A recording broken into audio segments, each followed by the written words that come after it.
Sir నమస్కారం sir. నమస్తే బాబు. Sir ఆ మధ్య మెడికల్ కాలేజీల ప్రైవేటీకరణ అంటే ట్రిపుల్ పీ విధానంలో తీసుకురాబోతున్నామని చెప్పేసి కూటమి గవర్నమెంట్ అనౌన్స్ చేయగానే వైసీపీ ఇది ప్రైవేటీకరణ చేయబోతున్నారు. మొత్తం మెడికల్ కాలేజీలని ప్రైవేటీకరణ చేసేసి విద్యార్థుల్ని ఇది చేయబోతున్నారు అని చెప్పేసి పెద్ద ఎత్తున ప్రచారం చేశారు. ఇప్పుడు కూడా ఆ ప్రచారం అయితే కంటిన్యూ అవుతుంది. ఇప్పుడు వీటిపైన ఒక ప్రజా యుద్ధం మొదలు పెట్టేశారు. అంటే కోటి సంతకాల సేకరణ చేసి ఒక ఫైల్ ని తయారు చేసి గవర్నర్ గారికి ఇచ్చి వీటిపైన ఒక పెద్ద చర్చ అయితే తెరదీసేందుకు మాత్రం జగన్మోహన్ రెడ్డి గారు ప్రయత్నాలు చేస్తున్నారు. ర్యాలీలు కూడా నిర్వహిస్తున్నారు. మరి ఈ ప్రజా యుద్ధం ఏదైతే కోటి సంతకాల సేకరణ ఫైల్స్ కు సంబంధించి ఎలా ఉంటుందంటారు? మరి దీనికి సంబంధించి మీరేం చెప్తారు సార్? జగన్మోహన్ రెడ్డి గారికి ఇప్పుడు అర్జెంటుగా కూటమి ప్రభుత్వం కుప్పకూలిపోయి ఆయన సీఎం సీట్లో కూర్చుంటే కానీ నిద్రపోయేలా లేదండి.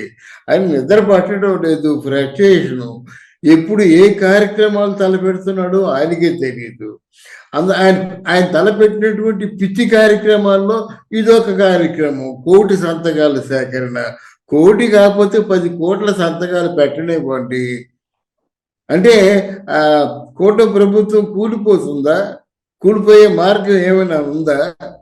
అది ఆలోచించుకోవాలి. ఆయన ఆలోచించుకోవాలన్నమాట. కోటి సంతకాల సేకరణ ఆ పెద్ద జోక్ అది.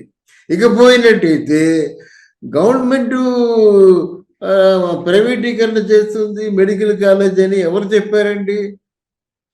ఆయన అనుకుంటే సరిపోతుందా? చంద్రబాబు నాయుడు అలా చేస్తాడా?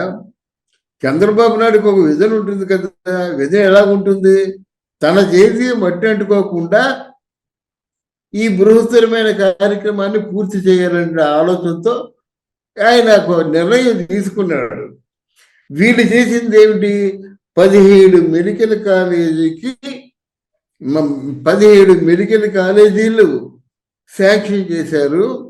అందులో ఒక మెడికల్ కాలేజీ దాదాపు పూర్తిగా కాదు, దాదాపు ఒక మెడికల్ కాలేజీ పూర్తయింది. ఒక 5 కాలేజీలకు పునాదులు తవ్వారు. ఆ మెడికల్ కాలేజీలు అన్నింటినీ కూడా కూటమి ప్రభుత్వంలో ఉన్నవాళ్ళు ప్రతి కాలేజీని కూడా చూపించారు కదా. ఇది మీరు కట్టిన మెడికల్ కాలేజీ. అక్కడ శిలాఫలకం తప్ప ఇంకేం ఉండదు. ఇది మీరు కట్టిన మెడికల్ కాలేజీ, పునాదులు తప్ప ఏమి ఉండవు. ఇలాగా మీరు చూపించిన మెడికల్ కాలేజీలు ఎన్ని మెడికల్ కాలేజీలు ఈరోజు సిద్ధంగా ఉన్నాయి అది చెప్పరే? దాని గురించి మాట్లాడరే? మరి ఆ మెడికల్ కాలేజీల కోసం కేంద్ర ప్రభుత్వాల నుంచి డబ్బు శాంక్షన్ చేయించుకొని తీసుకున్నారు కదా. ఆ డబ్బు దేనికి కేటాయించారు అది చెప్పరు. మరి ఎందుకు పెట్టారు కాలేజీలు? ఒక మెడికల్ కాలేజీ కట్టినట్టయితే అది 500 కోట్ల రూపాయలు దానికి కేటాయించవచ్చు. దాంట్లో కమిషన్లు వస్తాయి. బినామీ పేర్లతో వాళ్ళే చేస్తారు. ఇది కదా మీ ఆంతర్యం. ఇన్ని కాలేజీలన్నీ ప్రజల మీద ప్రేమతో కట్టేశారా? ప్రజల మీద ప్రేమ ఉంటే ఆ బెడ్ షాపులను ఎందుకు అలాగ అభివృద్ధి చేస్తారు? 30,000 మంది అమాయకులు చచ్చిపోవడానికి ఎందుకు దోషం చేసి కల్తీ మందు ఇస్తారు? దీనికి సమాధానం చెప్పండి. మెడికల్ కాలేజ్ అంటే ఏదో జనాన్ని ఉద్ధరించినట్టుగా మాట్లాడుతున్నారు. జనాన్ని డాక్టర్లు చేద్దాం అనుకున్నటువంటి ఈ ప్రభుత్వం మెరిటోరియస్ ఫండింగ్ ఎందుకు తప్పించింది?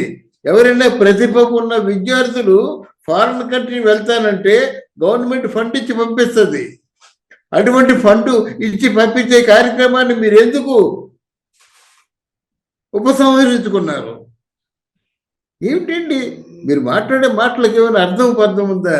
ఈరోజు కాలేజీలు గవర్నమెంట్ కాలేజీలు గవర్నమెంటే కట్టాలా? గవర్నమెంట్ కాలేజీలు గవర్నమెంట్ కట్టడం కాదు. చంద్రబాబు నాయుడుకి ఒక తెలివితేటలు ఉన్నాయి కనుక పబ్లిక్ ప్రైవేటు పార్ట్నర్షిప్తో చేస్తారు. వాళ్ళు చేసినప్పుడు వాళ్ళు మొత్తం ఫండింగ్ అంతా వాళ్ళు చేసుకుంటారు. కానీ రిమోట్ గవర్నమెంట్ చేతిలో ఉంటుంది. ఇక్కడ గవర్నమెంట్ కాలేజీలకి ఏంటంటే ప్రైవేట్గా కొన్ని ఎక్కువ సీట్లు కేటాయించడానికి అవకాశం ఉంటుంది. ఎక్కువ మంది విద్యార్థుల్ని డాక్టర్లు చేయడానికి అవకాశం ఉంటుంది. అదేవిధంగా ఎక్కువ మెడికల్ కాలేజీలతో పాటు హాస్పిటల్స్ వస్తాయి. ఎక్కువ మందికి వైద్య సదుపాయానికి కూడా అవకాశం వస్తుంది. ఇక్కడ చేయవలసింది ఏమిటంటే రిమోట్ గవర్నమెంట్ చేతిలో ఉండాలి. అంటే కాలేజీ సీట్లకి ఎన్ఆర్ఐకి ఎంత ఇవ్వాలి, దానికి ఎంత ఫండ్ తీసుకోవాలి, వాళ్ళు ఇష్టం వచ్చినట్టుగా ఫండ్. ఇప్పుడు కాలేజీలు పెట్టేసి 35 లక్షల రూపాయలకు ఓ సీట్ అంటే ఎలాగవుద్ది? అందరి ద్రాక్ష కదండి, అది మీరు చేస్తున్న పనే ఉంది. అదే కదా జగన్మోహన్ రెడ్డి చేసింది. అలా కాకుండా కాలేజీలో విద్యార్థులు చదువుకునే వాళ్ళకి ఫీజు అంటే సముచితంగా ఉండాలి, గౌరవనీయంగా ఉండాలి, అఫోర్డబుల్ ఇచ్చుకునే పరిస్థితుల్లో ఉండాలి. అక్కడ రిమోట్ గవర్నమెంట్ చేతిలో ఉండాలి. అంతేగాని లక్షల్లో ఫీజులు పెంచుకుంటూ వెళ్ళిపోయినట్టయితే కాలేజీలో మాకు అవసరం లేదు అనే ఉద్యమం వస్తుంది రేపు పొద్దున్న. మీరు పెంచుకుంటూ వెళ్ళిపోయినట్టయితే కట్టుకోవచ్చు చెబుతున్నవాడు. వైద్య విద్య మీద ఎవరికైతే ఇంట్రెస్ట్ ఉందో వాళ్ళే డాక్టర్గా వస్తారు. కొంతమందికి ఫ్రీ సీట్లు వస్తాయి మెరిట్ వచ్చే స్టూడెంట్స్కి, కొంతమందికి ఏదో డొనేషన్తో సీట్స్ వస్తాయి, కొంతమందికి సీట్లు లేక ఆగిపోతారు 5 సంవత్సరాలు లేదా 3 సంవత్సరాలు సీట్ వచ్చేంత వరకును. ఇటువంటి ఇబ్బందులు లేకుండా అందరూ కూడా వాళ్ళు ఆశించిన విద్యని చదువుకునే అవకాశం కల్పించడానికి వీలుంటుందని చెప్పేసి చంద్రబాబు నాయుడు తాలూకు ప్లాన్ తప్ప ప్రైవేటీకరణ చేసేస్తాము, వాళ్ళకి దారాదత్వం చేస్తాము, వాళ్ళకి హక్కులన్నీ వాళ్ళ చేతుల్లోనే ఉంటాయి అనుకోవడం చాలా పొరపాటు. ఇప్పుడు ఈ కాలేజీలు 20 కాలేజీలు కట్టారనుకోండి, 20 మెడికల్ కాలేజీకి ఎంత అవుతుందండి? 5,000 కోట్లు అవుతుందండి. వీళ్ళు చెప్పిన 500 కోట్ల రూపాయలతో వేసుకున్నట్టయితే 5,000 కోట్లు అవుతుంది. ఈ 5,000 కోట్ల రూపాయలు ప్రజాహితమైన కార్యక్రమాలకి ఎన్ని కార్యక్రమాలు పెట్టచ్చు? మరి ఆలోచన చిన్న కామన్ సెన్స్ పాయింట్ అన్నమాట. దాన్నేమో అడ్డగోలుగా ఆయన తాలూకు వక్ర భాషం చెప్పేసి ఇంకేముంది, గొప్ప ముందుకు పోతుంది, ప్రైవేటీకరణలు చేసేస్తున్నారు, మన వాళ్ళకి సీట్లు రావు, సీట్లు ఏమో ఎక్కడో ఆకాశంలో ఉంటాయని మీరు ఊహించుకున్న మాటలు చెప్తే ఎలాగవుతుంది? ఎవరైనా కూటమి ప్రభుత్వం గవర్నమెంట్లోకి వచ్చిందంటే 10 కాలాలు వాళ్ళ పేరు చెప్పుకోవాలనే ఒక వ్యూహరచన చేస్తుంది. కానీ ఎవరో దారినిపై దానయ్య కూడా వేలెత్తి చూపించేలాగా వాళ్ళ కార్యక్రమాలు చేపట్టరు కదా. అందున 14 సంవత్సరాలు ముఖ్యమంత్రిగా ఉన్నటువంటి చంద్రబాబు నాయుడు ఆ విధంగా పనిచేస్తారని వీళ్ళు అంత తేలిక ఎలా అంచనా వేసుకుంటారు? కనుక ఇవన్నీ కోటి సంతకాల సేకరణ ఎవరు పెట్టారు, ఎందుకు పెట్టారు తెలిసి పెడతారు ఎవరైనా? అక్కడ చార్ట్ ఉంటుంది, ఇష్టమైన వాడు 10 సంతకాలు బరికి వెళ్ళిపోతాడు. అంతేగాని ఆ చార్ట్ చదివి ఈ సంతకం దేనికి పనికొస్తుందని పెట్టేవాళ్ళు ఎన్ని లక్షల మంది ఉంటారు.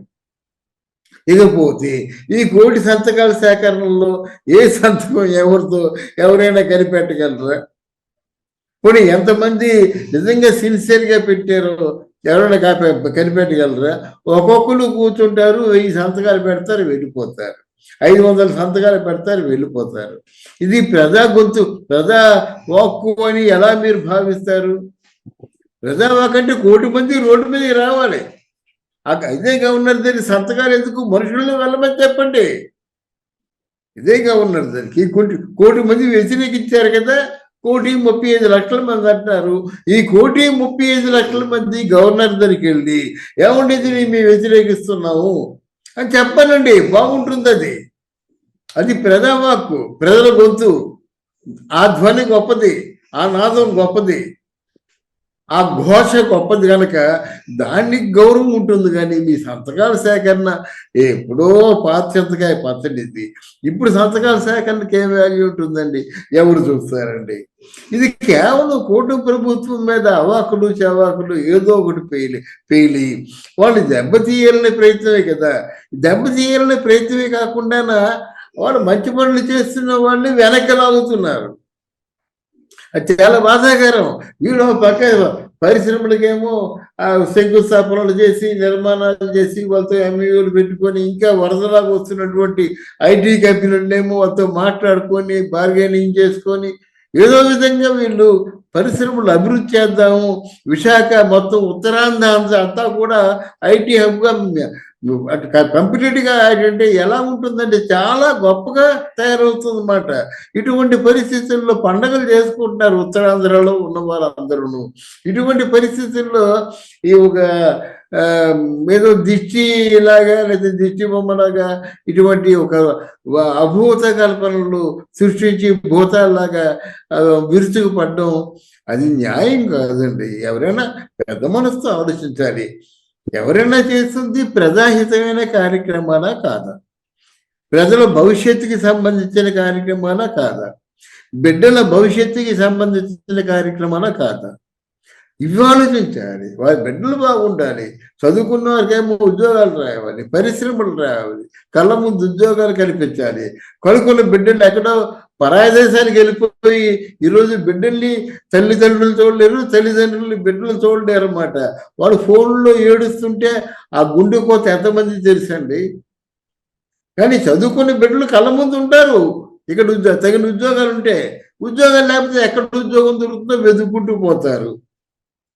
ఇటువంటి పరిస్థితులు అన్నిటికి కూడా చెక్ కొడుతూ ఉద్యోగ అవకాశాలు ఎక్కువగా ఉన్నటువంటి పరిశ్రమలు వస్తున్నటువంటి ఈ సమయంలో ఇటువంటి ఒక తెలివి తక్కువ నినాదాలు చేయడం, అర్థం లేని నినాదాలు చేయడం, మీరు చేసిన దాంట్లో ఈ బొక్కలు ఏమున్నాయంటే మీరు చెప్పరు, మీరు చేసిన దాంట్లో లోపాలకు సమాధానం ఏమిటంటే ఆ సమాధానం చెప్పరు.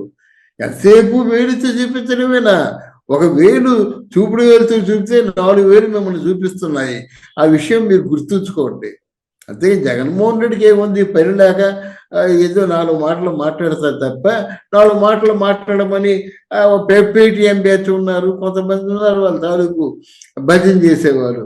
ఆ విధంగా మాట్లాడతారు తప్ప దీంట్లో ఏమైనా సరే న్యాయం ఉందా, దీంట్లో ఏమైనా నిజం ఉందా అన్నది ఎవరు వారు ఆత్మపరిశీలన చేసుకుంటే అర్థమవుతుంది. ఇది హాస్పిటల్ ప్రైవేటీకరణ అన్నది శుద్ధ అబద్ధం. దీనికి లాంగ్ విజన్ ఉంది, బడ్జెట్తో కూడుకుంది. అలాగే అట్ ది సేమ్ టైం దీనివల్ల వైద్య విద్యార్థుల సంఖ్య విపరీతంగా పెరుగుతుంది. చాలా మంది డాక్టర్స్ మనకు అందుబాటులో ఉంటారు, చాలా హాస్పిటల్స్ రోగులకు అందుబాటులో ఉంటాయి. ఇవన్నీ ఆలోచించుకోకుండా నోటుకొచ్చింది మాట్లాడడం మాత్రం మంచిది కాదు. ఇది ప్రజలు ఆలోచించుకోవాలి, ప్రజలు ప్రశ్నించాలి, ప్రశ్నించే గొంతులు రావాలి. 1 కోటి మంది సంతకాలు కాకుండా 1 కోటి మంది ఒకేసారి ప్రశ్నిస్తే ఆ ధ్వని ఎలా ఉంటుందో వాళ్ళకి తెలుస్తుంది. అది నా కోరిక. Right sir, thank you so much. Thank you.